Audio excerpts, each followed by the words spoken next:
Hello students, exercise 3.8 oda exam sums தான் பார்க்க போறோம். Square root by division method. First example, find the square root of 64x power 4 minus 16x cube plus 17x square minus 2x plus 1. எடுத்து எழுதலாம். 64x power 4 minus 16x cube plus 17x square minus 2x plus 1. Square ரூட்னாலே நம்ம first எடுத்த name என்ன பண்ணணும், 64 எதோட square 8 ஓடது, அப்போ 8x square 8x square. இப்போ இது ரெண்டையும் ஃபஸ்ட்டு மல்டிப்ளை பண்ணிக்கலாமா? நம்ம ரெண்டையும் மல்டிப்ளை பண்ணால் என்ன கிடைக்கும், 64x power 4னு கிடைக்கும். சைன் சேஞ்ச் பண்ணிட்டு கேன்சல் பண்ணிடலாம். நெக்ஸ்ட்டு 2 டிஜிட் மட்டும் இறக்கணும். minus 16x cube plus 17x square.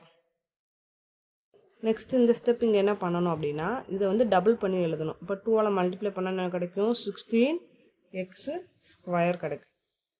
எப்பயுமே இந்த ஃபஸ்ட்டு டேர்மை இங்கே இருக்க ஃபஸ்ட் டேர்மால் டிவைட் பண்ணணும். இப்போ 16x cube divided by 16x ஸ்கொயர்னால் 16 கேன்சல் ஆயிரும், ரிமைனிங் எக்ஸ் மட்டும் கிடைக்கும். அப்போ மைனஸ் எக்ஸை வந்து இந்த ரெண்டு டேர்ம்லேயும் மல்டிப்ளை பண்ணி தான் இங்கே எழுத போகிறோம். Minus 16x cube plus x. Sign conversion பண்ணிவிட்டு கேன்சல் பண்ணலாமா? கேன்சல் பண்ண ரிமைனிங் என்ன கிடைக்கும், 16x ஸ்கொயர்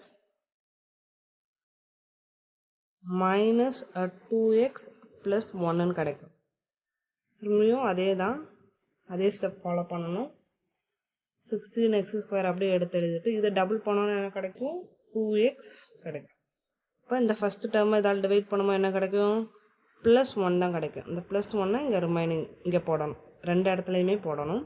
இப்போ 1ஆல் மல்டிப்ளை பண்ணும்போது அதே வேல்யூ தான் நம்மளுக்கு கிடைக்கும். இப்போ சைன் கன்வர்ஷன் பண்ணிட்டா ஈஸியாக எல்லாமே கேன்சல் ஆயிருமா? கேன்சல் ஆயிடுச்சுன்னா என்ன கிடைக்கும், நம்மளுக்கு 0 தான் கிடைக்கும். இப்போ ஃபைனல் ஆன்சர் எப்படி எழுதுனா, therefore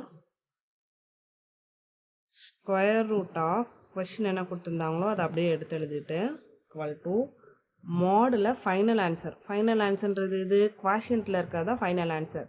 8x square minus x plus 1. Final answer எடுத்து எழுதும் போது எப்போயுமே மாடுலஸில் எடுத்து எழுதணும்.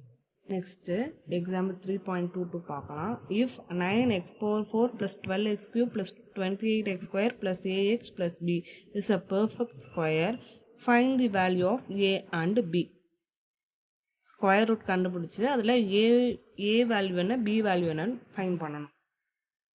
கொஸ்டின் ஃபஸ்ட் எடுத்துக்கலாம். 9x power 4 plus 12x cube plus 28x square plus ax plus b. Square value என்ன, 3. அப்போ 3x ஸ்கொயர் போட்டோம். ரெண்டு மல்டிப்ளை பண்ணோன்னா 9x power 4 மைனஸில் மாற்றினா கேன்சல் ஆயிரும். நெக்ஸ்ட்டு 2 டேர்ம்ஸ் நம்ம கீழே இறக்கி எழுதிக்கலாம். எழுதிட்டு இந்த ஸ்டெப் என்ன பண்ணணும், டபுள் பண்ணோன்னா 6x ஸ்கொயர். இப்போ ஃபஸ்ட்டு டேர்மை 6x ஸ்கொயரால் டிவைட் பண்ணணும். இப்போ 2x ரிமைனிங் இருக்கும். அப்போ ப்ளஸ் 2x ரெண்டு இடத்துலையுமே போடணும். இப்போ 2xஆல் தான் அதை மல்டிப்ளை பண்ணி எழுத போகிறோம். 12x cube plus 4x square. இப்போ கேன்சல் பண்ணோன்னா என்ன கிடைக்கும், 12x கியூப் 12x கேன்சல் ஆயிரும். 28 minus 4 வந்து 24x square plus ax plus பின்னு கிடைக்கும். நெக்ஸ்ட் என்ன பண்ணணும், 6x ஸ்கொயர் அப்படியே எடுத்து எழுதிட்டு இதை டபுள் பண்ணணும்.